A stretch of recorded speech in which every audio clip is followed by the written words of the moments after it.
կապ ունի, որովհետև էլի մեր Հայաստանի Հանրապետության քաղաքացիների առողջությանն է վերաբերվում, ծխախոտի հետ կապված օրենքը երբ որ մենք ընդունեցինք, որ եւ դրսում իրավունք չկա ծխել, ոստիկանությունն է զբաղվում դրանով եւ տեսչական մարմինը, մեր քաղաքացիների առողջության մասին մենք մտածում ենք, բայց եկեք տեսեք, որ երրորդ տարին է դրսի սրճարաններում ծխում են, մենք ինչ պետք է անենք, որ ծխում են, ինչ չունենք, այդքան ուժ չունենք, որ դա զսպենք, թե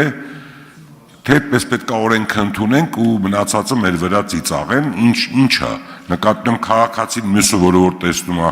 մի ուրիշ անց ծխում է, այդ քաղաքացին լավ չի վերաբերվում մեզ, ասում է, բայց ինչի պետք է ծխեն այդտեղ։ Ես կուզենամ, ես չեմ ուզում դուք ինձ պատասխան տաք, ես ուզում եմ դրանով զբաղվեք։ Կոնկրետ ուժ չունենք, ուրեմն եկեք օրենքը փոխենք, եթե ուժ ունենք, ուրեմն եկեք լուծում տանք։ Ինձ համար տհաճ է, որ ես ազգային ժողովի պատգամավոր եմ, ինչ-որ միտեղ նստած եմ, տեսնեմ 2 կամ 3 հոգի ծխում են։ Ես ոստիկան չեմ, որ իրանց ասեմ ինչի եք ծխում։ Կամ այդ օրենքը փոխենք, շնորհակալություն։ Շատ լավ, շնորհակալություն, պարոն Սուքիասյան, ակնհայտորեն դուք էլ նշեցիք, որ խոշտանգումների դեպքերի արձանագրմանը չի վերաբերվում բնականաբար հարցը, հարցն առնչվում է վարչական իրավախախտում կազմելու հնարավորությանը, կարծում եմ, որ ոստիկանությունը, լինի պարեկային ծառայությունը, թե տվյալ դեպքում համայնքային ոստիկանությունը, հնարավորինս իր ներուժի չափով փորձում է կանխարգելել վարչական իրավախախտումները, իսկ առկայության դեպքում դրանք արձանագրել եւ կազմել համապատասխան տուգանքներ։ Փորձենք առավել մեծ ջանքեր գործադրել այս ուղղությամբ, թե օրենքը փոփոխելու արդեն լիազորությունը խորհրդարանինն է, եթե խորհրդարանը կորոշի օրենքը փոփոխել, բնականաբար ոստիկանությունը կամ որևէ այլ իրավակիրառ մարմին պետք է կիրառի այն օրենքները, որը ընդունում է խորհրդարանը։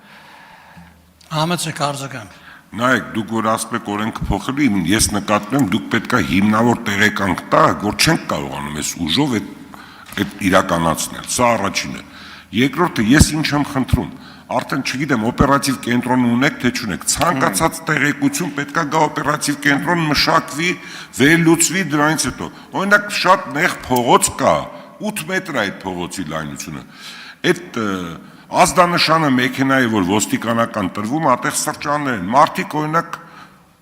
վատ են զգում, որտեղ շատ մոտիկ է, իհարկե Շանզելիզեում դա կարա չլսվի, որտեղ 80 մետր է,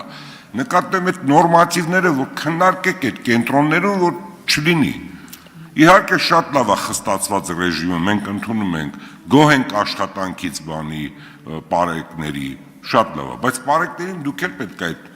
գործիքները տաք, որ իրանք ավելի լավ սպասարկեն հասարակությանը, շնորհակալություն։ Շատ բարի, շնորհակալություն, պարոն Սուքիասյան, զուտ տեղեկացնեմ, որ այո, ունենք օպերատիվ կառավարման կենտրոն, բնականաբար, եւ բոլոր ահազանգները կենտրոնացում են օպերատիվ կառավարման կենտրոնում, ըստ այդմ արդեն վարվում են կոնկրետ օրինակ պարեկային ծառայության դեպքում ղեկավարվում են համապատասխան կարգախմբերը։ Մնացածի մասով, այո, շատ բարի, վերլուծենք որևէ արդյունքների մասին կկիսվենք նաեւ ձեզ հետ։